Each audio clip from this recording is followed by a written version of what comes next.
پنتاگون، ساختمان وزارت دفاع ایالات متحده آمریکا.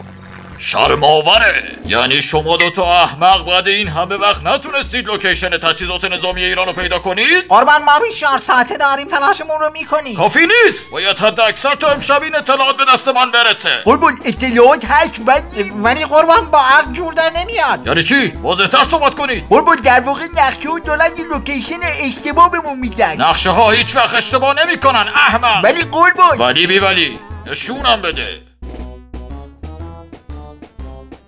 تو شلوار این دختر است.